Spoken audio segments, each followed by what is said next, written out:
Perkenalkan, nama saya Winona Queen Simbolon. Pada hari ini saya akan menjelaskan tentang 45 pilar yang ada dalam 5 sila Pancasila. Yang pertama, ada bangsa Indonesia menyatakan kepercayaan dan ketakwatan kepada Tuhan Yang Maha Esa. Itu bermaksud tentang bangsa Indonesia, yaitu kita harus menyatakan kepercayaan kita kepada Tuhan Yang Maha Esa. Yang kedua, manusia Indonesia percaya dan takwa terhadap Tuhan Yang Maha Esa, sesuai dengan agama dan kepercayaan masing-masing menurut dasar kemanusiaan yang adil dan beradab. Yaitu kita harus saling percaya dan takwa kepada Tuhan. Nah, lanjut yang ketiga, kita harus mengembangkan sikap hormat menghormati bekerja sama antar pemeluk agama dan penganut kepercayaan yang berbeda-beda dengan kita. Artinya kita harus saling menghargai dan menghormati walaupun kita berbeda-beda agama dan suku kepada mereka. Yang keempat, membina kerukunan hidup antara sesama umat beragama dan kepercayaan terhadap Tuhan Yang Maha Esa. Berarti itu kita harus hidup bersama-sama walaupun kita berbeda agama dengan mereka. Lanjut yang kelima, kita tuh harus agama kepercayaan terhadap Tuhan Yang Maha Esa adalah masalah yang menyangkut hubungan pribadi antara manusia dengan Tuhan Yang Maha Esa. Berarti kita harus tuh menjalin hubungan yang bagus antara Tuhan Yang Maha Esa dengan diri sendiri.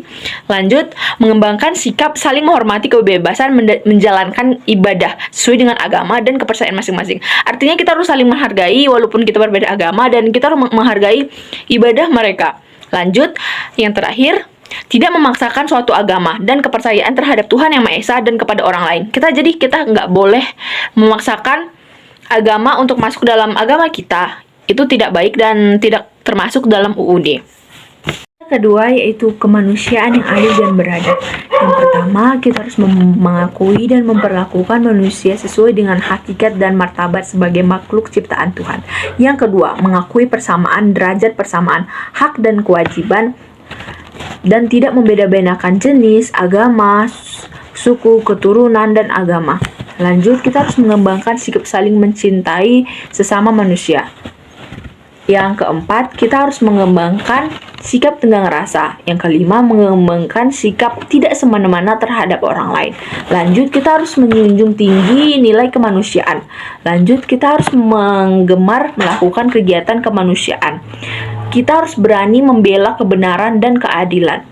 Lanjut, bangsa Indonesia merasa dirinya tuh harus sebagian dari seluruh umat manusia. Lanjut, mengembangkan sikap hormat menghormati dan bekerja sama dengan bangsa lain. Sekian dari saya, terima kasih. Sila Persatuan Indonesia mampu memperkaratkan persatuan, kesatuan, serta kepentingan bangsa dan negara seperti kepentingan bersama di atas kepentingan pribadi atau golongan. Yang kedua, sanggup dan rela berkorban untuk kepentingan negara dan bangsa apabila diperlukan. Ketiga, mengembangkan rasa cinta air terhadap tanah, air, dan bangsa.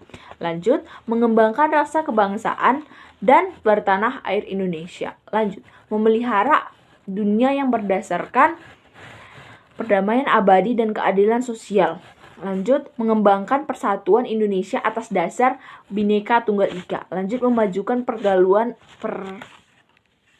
pergaulan damai, persatuan, dan kesatuan. Sila keempat Pancasila, yaitu kerakyatan dipimpin oleh hikmat kebijaksanaan dalam permusyawaratan perwakilan. Yang pertama, sebagai warga negara dan warga masyarakat, setiap manusia Indonesia mempunyai kedudukan, hak, dan kewajiban yang sama. Yang kedua, tidak boleh memaksakan kehendak kepada orang lain. Yang ketiga, mengutamakan musyawarah dan mengambil keputusan untuk kepentingan bersama. Yang kelima, musyawarah untuk mencapai mufakat diliputi oleh semangat kekeluargaan. Lanjut, menghormati dan menjunjung tinggi setiap keputusan yang dicapai sebagai hasil musyawarah. Yang keenam, dengan itikat baik dan rasa tanggung jawab menerima melaksanakan hasil keputusan musyawarah. Yang ketujuh, di dalam musyawarakat diutamakan kepentingan bersama di atas kepentingan pribadi atau golongan. Yang kedelapan, musyawarah dilakukan dengan sila kelima Pancasila, yaitu keadilan sosial bagi seluruh rakyat Indonesia. Yang pertama, kita harus mengembangkan perbuatan luhur untuk mencerminkan sikap dan suasana kekeluargaan antar bergotong royongan. Yang kedua, kita harus mengembangkan sikap adil terhadap sesama. Yang ketiga, kita harus menghormati hak orang lain. Yang keempat, kita harus suka memberikan pertolongan kepada orang lain agar dapat berdiri sendiri. Yang kelima, tidak menggunakan hak milik orang lain yang bersifat pemerasan terhadap orang lain. Yang keenam, tidak menggunakan hak milik hal-hal yang bersifat pemborosan dan gaya hidup mewah. Yang kedelapan, tidak menggunakan hak milik hal-hal yang bertentangan dengan kepentingan umum. Yang kesembilan, suka untuk bekerja keras. Yang kesepuluh, kita harus saling menghargai hasil karya orang lain, juga bermanfaat bagi kemajuan dan kesejahteraan manusia. Tamatnya sudah.